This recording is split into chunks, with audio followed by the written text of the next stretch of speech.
ನಮಸ್ಕಾರ. ರಿವ್ಯೂ ಚಾನೆಲ್ಗೆ ಸ್ವಾಗತ. ನಾನು ಸೌಖ್ಯ ಗಾಂವ್ಕರ್. ಉತ್ತರ ಪ್ರದೇಶದ ಬರೇಲಿಯಲ್ಲಿ ಐ ಲವ್ ಮೊಹಮ್ಮದ್ ಕಿಚ್ಚು ಹೊತ್ತುಕೊಂಡು ಯೋಗಿ ಆದಿತ್ಯನಾಥ್ ಎಂತಹ ಪಾಠ ಕಲಿಸಿದ್ದಾರೆ ಅನ್ನೋದನ್ನು ನೋಡಿದ್ದೀವಿ. ಐ ಲವ್ ಮೊಹಮ್ಮದ್ ಅಂತ ತಮ್ಮ ದೇವರನ್ನು ಪ್ರೀತಿಸಿದಲ್ಲಿ ಯಾವುದೇ ಪ್ರಾಬ್ಲಮ್ ಇಲ್ಲ, ಯಾರಿಗೂ ಪ್ರಾಬ್ಲಮ್ ಇಲ್ಲ, ಅದನ್ನು ಪ್ರಶ್ನಿಸೋದು ಯಾರು ಕೂಡ ಬರಲ್ಲ. ಆದರೆ ಆ ಹೆಸರಲ್ಲಿ ಗಲಾಟೆ ಎಬ್ಬಿಸಿ ಗಲ್ಲು ಹೊಡೆದು ಪೊಲೀಸರನ್ನು ಸಾಯಿಸೋದಕ್ಕೆ ಹೊರಟಿದ್ದವರ ಬಾಲ ಕಟ್ ಮಾಡಿ ಕೂರಿಸಿದ್ರು. ಅಂಗಡಿ, ಅವರ ಅಕ್ರಮ ಆಸ್ತಿಗಳನ್ನೆಲ್ಲ ಬುಲ್ಡೋಸರ್ ಹಾಕಿ ಧ್ವಂಸ ಮಾಡಿದ್ರಲ್ವ. ಈಗ ಅದರ ಬೆನ್ನಲ್ಲೇ ಬೆಳಗಾವಿಯಲ್ಲಿ ಬಿಗ್ ಡೆವಲಪ್ಮೆಂಟ್ ಆಗಿದೆ.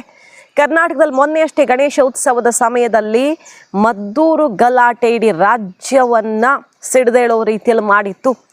ಅಷ್ಟೊಳ್ಳೆ ರೆಸ್ಪಾನ್ಸ್ ಸಿಕ್ತು, ಅಂದರೆ ಒಗ್ಗಟ್ಟಿನ ಪ್ರದರ್ಶನ ಆಯಿತು. ಮತ್ತು ಪೊಲೀಸರು ಕೂಡ ತಕ್ಕ ಕ್ರಮವನ್ನು ಕೈಗೊಂಡ್ರು. ತಪ್ಪೊಪ್ಪಿಕೊಳ್ಳೋ ತನಕ ಆಯಿತು ಬೆಳವಣಿಗೆ. ಆದರೆ ಬೆನ್ನಲ್ಲೇ ಈಗ ಬೆಳಗಾವಿಯಲ್ಲಿ ಬಿಗ್ ಡೆವಲಪ್ಮೆಂಟ್ ಆಗಿದೆ.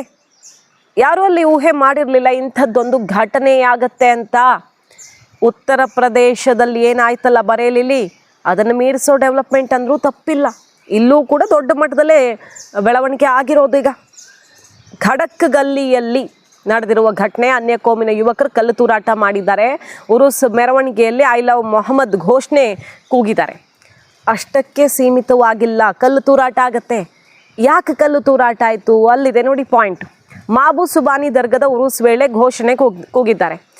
ಅಲ್ಲಿ ಪ್ರಶ್ನೆ ಮಾಡಿದ್ದಾರೆ ಹಿಂದೂ ನಿವಾಸಿಗಳು. ಯಾಕೆ ಪ್ರಶ್ನೆ ಮಾಡಿದ್ರು ಅಂತ ಕೇಳಿದ್ರೆ, ನಿಗದಿಯಾದ ಜಾಗವೇ ಬೇರೆ, ಇವರು ಮೆರವಣಿಗೆ ಬಂದ ಜಾಗವೇ ಬೇರೆ. ಪ್ರತಿ ವರ್ಷ ಮೆರವಣಿಗೆ ಹೋಗ್ತಾ ಇದ್ದಿದ್ದು ಬೇರೆ ದಾರಿಯಿಂದ. ಶನಿವಾರ ಕೂಟ ಜಾಲ್ಗಾರ್ ಗಲ್ಲಿ ಮೂಲಕ ದರ್ಗಾಗೆ ಹೋಗ್ತಾ ಇತ್ತು ಮೆರವಣಿಗೆ. ಆದರೆ ಈ ಸಲ ಅನುಮತಿ ಇಲ್ಲದೆ ಖಡಕ್ ಗಲ್ಲಿಗೆ ಎಂಟ್ರಿ ಆಗಿಬಿಟ್ಟಿದ್ದಾರೆ. ಈಗ ಅನುಮತಿ ಪಡೆದ ಮಾರ್ಗದಲ್ಲೇ ಸಾಗಬೇಕು ತಾನೆ.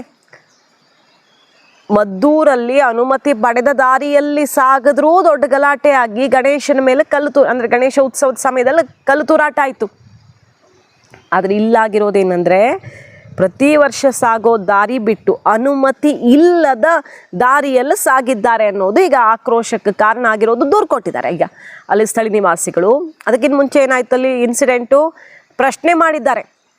ಆ ಅನುಮತಿ ಇಲ್ಲದ ದಾರಿಯಲ್ಲಿ ಸಾಗಿದ್ದಲ್ಲದೆ ಅಲ್ಲಿ ಐ ಲವ್ ಮೊಹಮ್ಮದ್ ಘೋಷಣೆ ಕೂಗಿದ್ದಾರೆ. ಅದಕ್ಕೆ ನಿವಾಸಿಗಳು ಪ್ರಶ್ನೆ ಮಾಡಿದ್ದಾರೆ.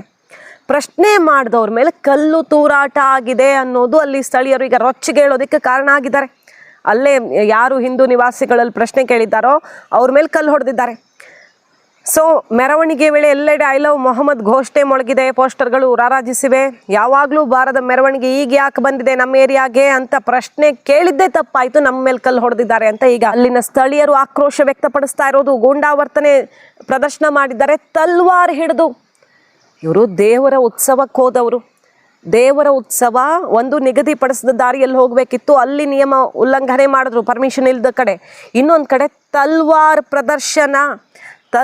ಪ್ರದರ್ಶನ ಮಾಡಿ ಕಲ್ಲು ಹೊಡೆದು ಈ ರೀತಿ ಗೂಂಡಾಯಿಸಮ್ ತೋರಿಸೋದಕ್ಕೆ ಅನುಮತಿ ಕೊಟ್ಟವ್ರು ಯಾರು ಇವ್ರಿಗೆ? ಬರೇಲಿಲಿ ಏನಾಗಿತ್ತು, ಫ್ರೈಡೇ ಪ್ರೇಯರು, ಅದಾದಮೇಲೆ ಜನ ಸೇರಲ್ಲ ಅಂತ ಪೊಲೀಸರಿಗೆ ಫಸ್ಟ್ ಸೇರ್ತೀವಿ ಅಂದವ್ರು ಆಮೇಲೆ ಸೇರಲ್ಲ ಅಂತ ಹೇಳಿರ್ತಾರೆ. ಇದ್ದಕ್ಕಿದ್ದಂತೆ ವಾಟ್ಸಪ್ ಗ್ರೂಪ್ಗಳಲ್ಲೆಲ್ಲ ಮೆಸೇಜ್ ಮಾಡಿ ಸೇರಿಬಿಡ್ತಾರೆ. ಕಲ್ಲು ತೂರಾಟ ಶುರುವಾಗುತ್ತೆ, ಗಲಾಟೆ ಜೋರಾಗುತ್ತೆ. ಪೊಲೀಸರ ಮೇಲೇ ಫೈರ್ ಮಾಡೋದಕ್ಕೆ ಒಬ್ಬ ವ್ಯಕ್ತಿ ಹೋಗ್ತಾನೆ, ಅವರ ಬಾಲ ಕಟ್ ಮಾಡಿ ಕೂರಿಸಿದ್ರು ಯೋಗಿ ಆದಿತ್ಯನಾಥ್. ಇಲ್ಲೇನು ಕಡಿಮೆ ಆಗಿದೆಯಾ? ತಲ್ವಾರ್ ಹಿಡಿದಿದ್ದಾರೆ, ತಲ್ವಾರ್ ಹಿಡಿದು ಗೂಂಡಾವರ್ತನೆ ನಡೆಸಿದ್ದಾರೆ. ಸ್ಥಳಕ್ಕೆ ಪೊಲೀಸರು ಆಮೇಲೆ ಬಂದಿದ್ದಾರೆ. ಏಕಾಏಕಿ ಮೆರವಣಿಗೆ ಬಂದವರು ಮತ್ತು ಕಲ್ಲು ತೂರಿದವ್ರ ವಿರುದ್ಧ ಕ್ರಮ ಕೂಡಲೇ ಕೈಗೊಳ್ಳಿ ಅಂತ ನಿವಾಸಿಗಳು ಈಗ ಮುಗಿಬಿದ್ದಿದ್ದಾರೆ. ಸೊ ಯು ಪಿಯಲ್ಲಿ ಶುರುವಾದ ಐ ಲವ್ ಮೊಹಮ್ಮದ್ ಕರ್ನಾಟಕಕ್ಕೆ ವ್ಯಾಪಿಸಿತ್ತು. ದಾವಣಗೆರೆಯಲ್ಲೆಲ್ಲ ಸ್ವಲ್ಪ ಸದ್ದಾಯಿತು. ಆದರೆ ಬೆಳಗಾವಿಯಲ್ಲಿ ಈಗ ಇನ್ನೊಂದು ಹಂತಕ್ಕೆ ಹೋಗಿದೆ. ಯಾರು ಊಹೆ ಮಾಡ್ಕೊಂಡಿರಲಿಲ್ಲ ಈ ಉರುಸ್ ಮೆರವಣಿಗೆಯಲ್ಲಿ ಹೀಗೆಲ್ಲ ಆಗಬಹುದು ಅಂತ. ಏಕಾಏಕಿ ಬೇರೆ ದಾರಿಗೆ ಹೋಗ್ಬಿಡ್ತಾರೆ. ಸ್ಥಳಕ್ಕೆ DCP ನಾರಾಯಣ್ ಭರ್ಮನಿ ಹೋಗಿದ್ದಾರೆ. ಇಬ್ಬರು DCP ಹಾಗೂ ಪೊಲೀಸರು ಭೇಟಿ ಕೊಟ್ಟಿದ್ದಾರೆ. ಸ್ಥಳದಲ್ಲಿ ಬಿಗುವಿನ ವಾತಾವರಣ ಅಲ್ಲಿ ಸೃಷ್ಟಿಯಾಗಿದ್ದು, ಖಡೆ ಬಜಾರ್ ಪೊಲೀಸ್ ಠಾಣಾ ವ್ಯಾಪ್ತಿಯಲ್ಲಿ ಇದು ಘಟನೆ ನಡೆದಿರೋದು. 10 ಜನನ ಐಡೆಂಟಿಫೈ ಮಾಡಿದ್ದಾರೆ, ಕೇಸ್ ಹಾಕಿದ್ದಾರೆ. ಇನ್ನು 50 ಜನ ಅಪರಿಚಿತರು ಅಂತ ಕೇಸನ್ನು ದಾಖಲು ಮಾಡ್ಕೊಂಡಿದ್ದಾರೆ. ಪ್ರಮುಖವಾಗಿ ತಲ್ವಾರ್ ಹಿಡ್ಕೊಂಡು ಬಂದಿದ್ದು ಯಾಕಲ್ಲಿ? ಉದ್ದೇಶ ಏನಿತ್ತು? ಯಾಕೆ ಕಲ್ಲು ತೂರಿದ್ರು? ಸಹಜ ಅಲ್ವಾ? ಈಗ ಇಂಥ ದಾರಿಯಲ್ಲಿ ಮೆರವಣಿಗೆ ಹೋಗುತ್ತೆ ಅಂದರೆ ಪೊಲೀಸರು ಪ್ರಿಪೇರ್ಡ್ ಆಗಿರ್ತಾರೆ, ಅಥವಾ ಅಲ್ಲಿನ ಜನಕ್ಕೂ ಗೊತ್ತಿರುತ್ತೆ ಈ ದಾರಿನ ಹೋಗ್ತಾರೆ ಅಂತ. ಇದ್ದಕ್ಕಿದ್ದಂತೆ ರೂಟ್ ಚೇಂಜ್ ಮಾಡಿ ಬೇರೆ ಏರಿಯಾದಲ್ಲಿ ಹೋದಾಗ ಪ್ರಶ್ನೆ ಮಾಡ್ತಾರೆ. ಇಲ್ಲಿ ಪರ್ಮಿಷನ್ ತೊಗೊಂಡಿದ್ದೀರಾ ನೀವು? ಯಾಕೆ ಇಲ್ಲಿ ಬಂದ್ರಿ? ಯಾವತ್ತೂ ಬರ್ತಿರ್ಲಿಲ್ವಲ್ಲ ಈ ದಾರಿಲಿ ಅಂತ ಕೇಳಿದಾಗ ತೆಗೆದು ಕಲ್ಲು ಬಿಟ್ಟಿದ್ದಾರಂತೆ. ಸ್ಥಳೀಯರು ಹೇಳಿರೋದು, ಇದು ಕಂಪ್ಲೇಂಟ್ ಕೊಟ್ಟಿದ್ದಾರೆ, FIR ಆಗಿದೆ. ಇದು ಅಲ್ಲಿನ ಸ್ಥಳೀಯರ ವರ್ಷನ್. ಆಮೇಲೆ ತಲ್ವಾರ್ ಹಿಡಿದಿದ್ದಾರೆ. ಆಗ DCPನೇ ಅಲ್ಲಿ ಸ್ಥಳಕ್ಕೆ ಬರಬೇಕಾಗಿ ಬಂದಿದೆ. ಅಂದರೆ ಸ್ಥಳೀಯ ಪೊಲೀಸರು, ಅಲ್ಲಿನ ಕೆಲವು ಪೊಲೀಸರ ಜೊತೆಗೆ DCPನೇ ಸ್ಥಳಕ್ಕೆ ಬರಬೇಕಾಗಿ ಬಂದಿದೆ. ಪ್ರಮುಖರೆಲ್ಲರೂ ಕೂಡ ಅಲ್ಲಿ ವಿಸಿಟ್ ಮಾಡಿ ಈಗ ಆ್ಯಕ್ಷನ್ ತೊಗೊಂಡಿದ್ದಾರೆ. 50 ಜನರ ಮೇಲೆ FIR ಆಗಿದೆ. ಸೊ ದೊಡ್ಡ ಮಟ್ಟದಲ್ಲಿ ಕೇಸ್ ಆಗಿದೆ. ಕಲಬುರಗಿಲೂ ಕೂಡ ಐ ಲವ್ ಮೊಹಮ್ಮದ್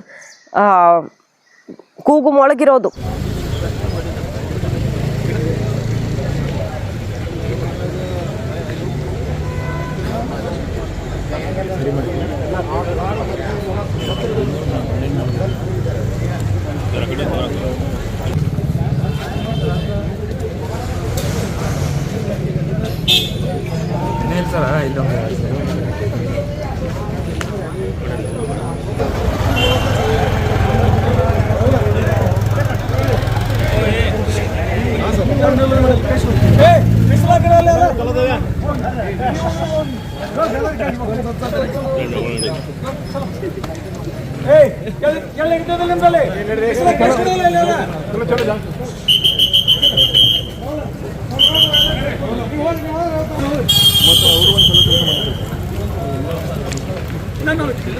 ಉರುಸ್ ವೇಳೆ ಈ ರೀತಿ ಬ್ಯಾನರ್ ಅನ್ನ ಹಾಕೊಂಡಿರೋದವರು ಲಾಡ್ಲೆ ಮಶಾಕ್ ದರ್ಗಾದ ಬಳಿ ವಿವಾದಿತ ಬ್ಯಾನರ್ ಅನ್ನ ಹಾಕಿದ್ದಾರೆ.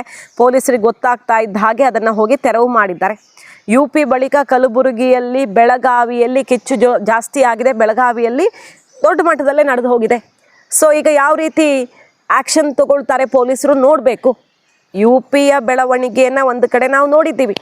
ಇದೇ ಹೊತ್ತಲ್ಲಿ UP ಯೋಗಿ ಆದಿತ್ಯನಾಥ್ ಅವರು ಏನು ಮಾಡಿದ್ದಾರೆ ನೋಡಿ.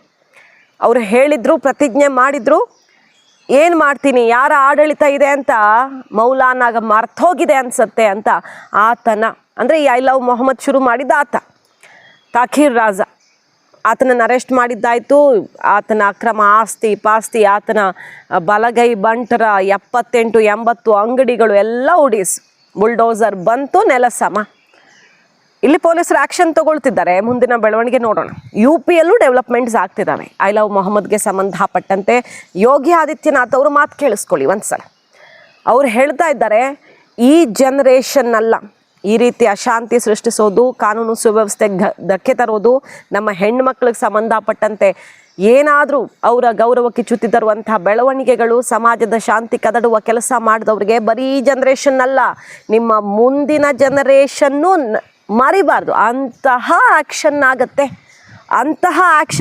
ಅನ್ನುವಂಥ ಎಚ್ಚರಿಕೆ ಕೊಟ್ಟಿದ್ದಾರೆ. ಮತ್ತು ಅದೇ ರೀತಿಯಲ್ಲಿ ಆ್ಯಕ್ಷನ್ನು ಶುರುವಾಗ್ಬಿಟ್ಟಿದೆ. जिसने भी कानून को हाथ में लेने का प्रयास किया, जो भी राह चलते हुए राहगीर पर हमला करेगा, जो भी बेटी की सुरक्षा पे सेंध लगाने का कार्य करेगा, और जो भी व्यापारिक प्रतिष्ठानों में आगजनी करने का दुस्साहस करेगा, जो भी पर्व और त्योहारों में उपद्रव करेगा, उसको हम पहले से इस बारे में कह देंगे कि उसको बिना मांगे जहन्नुम में जाने का टिकट हम काट करके दिला देंगे.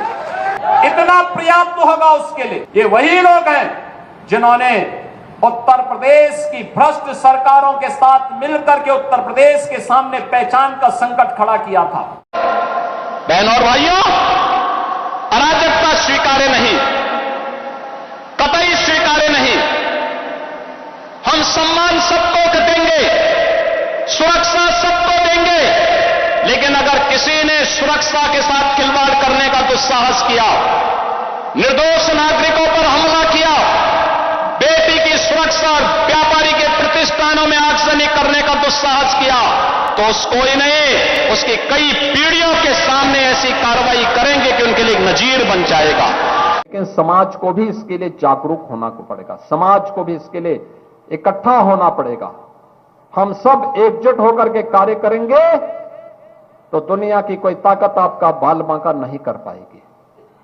आप सुरक्षित रहेंगे. उत्साह और उमंग के साथ अनंत काल तक आपको इन पर्व और त्योहारों के साथ जुड़ने का अवसर प्राप्त होगा, और जुड़ने का यह आनंद आने वाली पीढ़ी के लिए अगर अच्छा भविष्य देंगे, आने वाली पीढ़ी आपके प्रति कृतज्ञता ज्ञापित करेगी. 4 ತಿಂಗಳಲ್ಲಿ ಎರಡನೆಯ ಮಸೀದಿಗೆ ಶಾಕ್ ಕೊಟ್ಟಿದ್ದಾರೆ. ಅಂದರೆ ಅಕ್ರಮವಾಗಿದ್ದದ್ದನ್ನು ಟಚ್ ಮಾಡ್ತಿದ್ದಾರೆ ಅಷ್ಟೇ. ಎಲ್ಲಿ ಅಕ್ರಮ ಕಾಣ್ತಿದೆ ಅಲ್ಲಿ ನುಗ್ತಾ ಇದೆ ಈಗ ಯೋಗಿ ಆದಿತ್ಯನಾಥ್ ಅವರ ಬುಲ್ಡೋಸರ್. ನೋಡಿ, ಈಗ ಈ ಬರೇಲಿಯಲ್ಲಿ ಕೇಸ್ ಆಯ್ತಲ್ವಾ, 2,000 ಪ್ರೊಟೆಸ್ಟರ್ಸು ಸಿಕ್ಕಾಪಟ್ಟೆ ಜನರನ್ನು ಒಳಗೆ ತುಂಬಿದ್ದಾರೆ.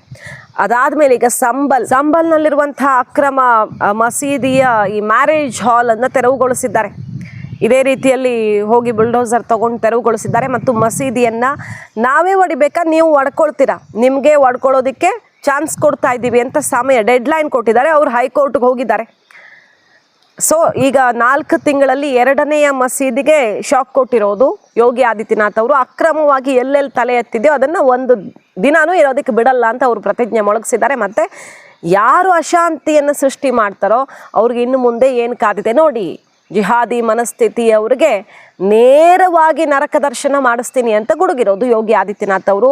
ಐ ಲವ್ ಮೊಹಮ್ಮದ್ ಅನ್ನುವ ಮೂಲಕ ಅಶಾಂತಿಗೆ ಕಾರಣರಾದವ್ರಿಗೆ ಬರೇಲಿಯಲ್ಲಿ ಏನಾಯಿತು ಅಂತ ಒಂದು ಟ್ರೇಲರ್ ಬಿಟ್ಟಿದ್ದೀವಿ. ಅದು ಈಗ ಬೇರೆ ಕಡೆ ಶುರು ಆಗುತ್ತೆ ಅನ್ನುವಂಥ ಮೆಸೇಜನ್ನು ಯೋಗಿ ಆದಿತ್ಯನಾಥ್ ಅವರು ಕೊಟ್ಟಿದ್ದು ಸಂಚಲನ ಸೃಷ್ಟಿ ಮಾಡಿದೆ. ಮಾಹಿತಿ ಇಷ್ಟ ಆಗಿದ್ರೆ ಮಿಸ್ ಮಾಡದೆ ನಮ್ಮ ಚಾನಲ್ನ ಸಬ್ಸ್ಕ್ರೈಬ್ ಮಾಡಿ, ನಿಮ್ಮ ಅಭಿಪ್ರಾಯ ಕಮೆಂಟ್ ಮಾಡಿ ತಿಳಿಸಿ. Thank you.